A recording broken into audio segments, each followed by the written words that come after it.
If you look inside a folder called Tutorials that's inside of your Poser installation on your hard drive, you'll find these images. There is Simona front symmetry, and the side.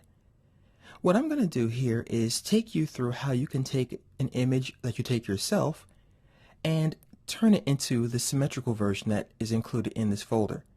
So for this, we're going to need an image editing application like Photoshop or something of that kind. So what I'm going to do is go into Photoshop, and as you can see, this image is not symmetrical.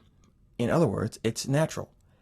But sometimes when you're doing models for video games or you're doing things that are going to be robotic in nature, you do indeed want to have things exactly the same on both sides. So what I'm going to do is I'm going to create a new layer by simply double-clicking on this lock layer here to unlock it. And then I'm going to click and drag to the new layer icon right here in the bottom to duplicate it and then hide the bottom one. I typically do that so I can have a backup if I mess up. Alright, so I'm going to just get rid of my layers temporarily. Now what I'm going to do is turn my rulers on by pressing Command or Control R on my keyboard. And I'm going to drag out, let me move my toolbox over a little bit so you can see this. I'll drag out from the middle of this ruler, right in the center here, a guide. And I'm going to drop it right in the middle of her face where the nose is. So I'm looking at her nose and the lips, and I'm going to try to find the center point. Now I'm going to go to the View menu and make sure I have my snapping on. What snapping allows me to do is when I draw with the marquee tool, it will try to lock on and snap to that line. So I'm going to copy this. And what I'm going to do is press Command or Control J on the keyboard to send that selection to its own layer. And I'll go ahead and hide that so you can see. This is what we created by pressing Command or Control J. Now what we can do is we can flip this. So I'm going to press Command or Control T on the keyboard, and I'm going to grab this handle right here in the middle on the right and drag it over and flip it to this side like so. So before I do that, let me go ahead and turn on the layer underneath it so I can have something to compare.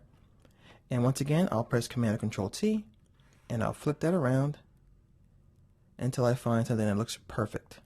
So I don't want to go like over here. I'm going to try to eyeball this and try to line it up. And then once I'm happy, I'll hit Enter or Return. Now I can go to the View menu, and I can clear the guides. And I can also turn the rulers off if I want to by pressing Command or Control R.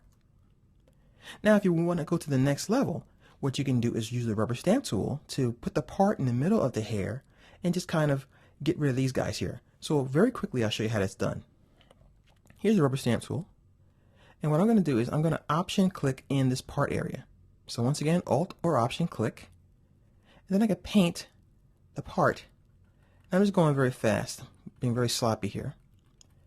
And that's a really clean part in the middle, so I'd have to really get some of that dirt from inside of here, or rather that skin that's a little darker. But as you can see, I went a little too fast, but I just wanted to show you the general idea of how you could do that.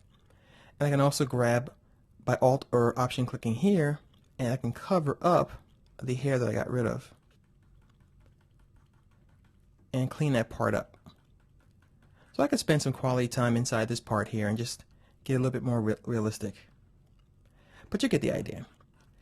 Now you have a symmetrical image that you can bring into Poser if you want to have that effect.